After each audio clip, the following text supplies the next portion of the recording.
Hello दोस्तों, ये एक इमरजेंसी अपडेट है क्योंकि बिटकॉइन 1 घंटे के अंदर अंदर $40,000 को टेस्ट कर गया और इस टाइम पे $42,000 के आसपास चल रहा है।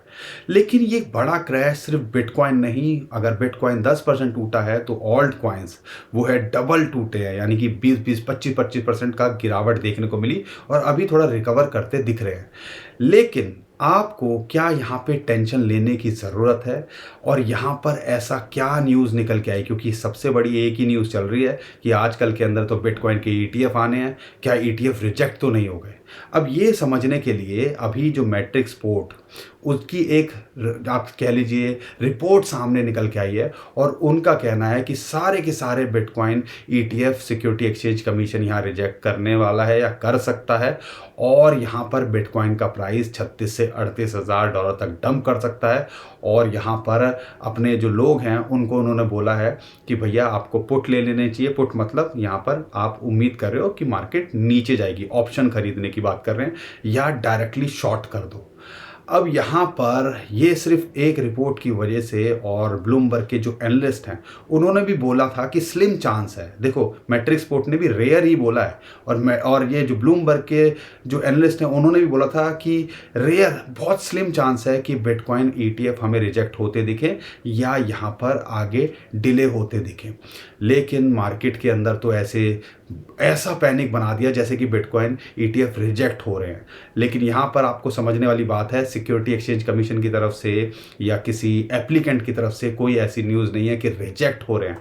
और हम सबको पता है 1-2 दिन के अंदर ये चीज़ आने वाली है कि अप्रूव करेंगे, रिजेक्ट करेंगे। और मार्केट में कई बार इंटेंशनली ऐसी न्यूज़ प्लांट की जाती है ताकि मौके का फ़ायदा उठाया जा सके और मार्केट इतनी वॉलेटाइल हो जाए कि हम जो है बड़ी वेल्स, बिग वेल्स जो हैं डिप में बाइंग करने की कोशिश करती हैं और वो 4-5 हज़ार डॉलर अगर नीचे मिल जाए तो उनके लिए कितनी बड़ी बात होगी, खासकर जो बिग वेल्स होती हैं। तो ऐसे स्पेकुलेशन चलती है, ऐसे मार्केट के अंदर मैनिपुलेशन चलती है और इसकी वजह से हमें ये मार्केट के अंदर पैनिक देखने को मिल रहा है। शॉर्ट टर्म में जो है आपको पता ही है, लाइंस पे ट्रेड करना चाहिए। एक्सपेक्टेड था कि जब ऐसा कुछ आने के आसपास होंगे कि बिटकॉइन अप्रूव होगा, ईटीएफ अप्रूव होगा या रिजेक्ट होगा, तो ऐसी कुछ न्यूज़ निकल के आ सकती हैं। लेकिन यहाँ पर अभी कंफर्मेशन नहीं है तो ज़्यादा रिएक्ट करने की ज़रूरत नहीं है जब तक कंफर्म ना हो। और यहाँ पर देखो, दो चीज़ें हैं। एक तो है शॉर्ट टर्म में। शॉर्ट टर्म में आपको पता है कि यहाँ पर बिटकॉइन को $40,000 पे सपोर्ट है। 50 डे मूविंग एवरेज की बात करते हैं या आप फिबोनाची की रेशियो 0.382 जो कि $35-36,000 पे आती है, वहाँ अगर गलती से वहाँ आ जाए तो एंट्री मिस मत कीजिएगा। हो सकता है एक बड़ी अपॉर्चुनिटी आपके लिए, शायद लास्ट अपॉर्चुनिटी आपके लिए एंट्री बनाने की हो। और अगर नहीं आता है, हो सकता है मार्केट में अगर वेल्स के डिप में बाइंग करने के लिए ये सारा खेल रचा गया है, तो आप समझ लीजिएगा जब यूएसए की मार्केट ओपन होंगी तो आपको ये एकदम से रिकवरी करते दिखेंगे। और हो सकता है अभी 40-42 हज़ार डॉलर दिख रहा है, हो सकता है 44-45 हज़ार डॉलर अगले 24 से 48 घंटे में दोबारा हो जाए। तो सब चीज़ के लिए तैयार रहना चाहिए और आपको यही हम बोलते हैं, डिप में आए चीज़ों से घबराना नहीं है, लेकिन हमेशा वर्ष के लिए भी तैयार रहना है और पॉजिटिव सोच रखनी है। और कोई इंपॉर्टेंट अपडेट निकल के आती है, डेवलपमेंट निकल के आती है, तो नीचे डिस्क्रिप्शन में हमने लिंक दे दिया है ट्विटर टेलीग्राम के, उनको फॉलो कर लीजिएगा, वहाँ पे हम डाल देंगे। लेकिन ध्यान रखिएगा, बहुत सारे स्कैमर हमारे नाम से स्कैम करने की कोशिश कर रहे हैं, तो नीचे डिस्क्रिप्शन में जो लिंक है उसी से हमें फॉलो कीजिएगा। और ये ओवरऑल अभी रूमर है, कोई कन्फर्मेशन नहीं है कि बिटकॉइन रिजेक्ट हो रहे हैं, लेकिन मार्केट ऐसे रिएक्ट कर रही है, पता नहीं क्या हो गया है। तो समझ लीजिएगा खेल बहुत बड़ा चलता है, जो हम उम्मीद करते हैं उससे कहीं ज़्यादा। तो ये सारी चीज़ों को माइंड को प्रिपेयर करके चलना चाहिए।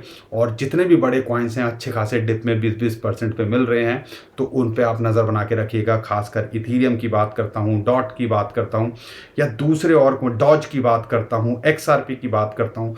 तो बड़े बड़े कॉइन्स आपको 15-20% डिप में मिल रहे हैं, तो यहाँ पे एंट्री अगर बनाने की सोच रहे हो तो कोई हर्ज नहीं है। शॉर्ट टर्म में भी एक क्विक बाउंस देखने को मिल सकता है और लॉन्ग टर्म में एक अपॉर्चुनिटी अब दोबारा से इतने बड़े क्रैश के बाद देखने को आपको मिल रही है, अपॉर्चुनिटी मिल रही है, उसका फ़ायदा उठाना मत भूलिएगा। लेकिन 100 बात की एक बात, हम कोई फाइनेंशियल एडवाइज़र नहीं है, रिस्क अपना देख के चलिएगा और उतना ही लीजिएगा कि रातों की नींद ना खराब हो। अगर मान लो वर्स्ट सिचुएशन में रिजेक्ट ही हो जाए ETF, तो भैया यहाँ पर हो सकता है 15-20% और क्रैश देखने को मिले, उसके लिए भी तो तैयारी रखनी चाहिए ना।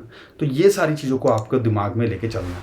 उम्मीद करता हूँ आपको हर बार की तरह हमारा कंटेंट अच्छा लगा होगा। कंटेंट अच्छा लगा है, सिचुएशन कैसी भी है, हम आपके साथ खड़े हुए हैं और अप टू डेट यहाँ पे आपको रखने की कोशिश कर रहे हैं। तो वीडियो को लाइक करना बिल्कुल मत भूलिएगा, चैनल को सब्सक्राइब करना बिल्कुल मत भूलिएगा और शेयर करना भी मत भूलिएगा इस वीडियो को। अभी के लिए विदा लेता हूँ। खुश रहिए, मुस्कुराते रहिए, कमाते रहिए। आपका दोस्त पंकज। थैंक यू, नमस्कार, धन्यवाद।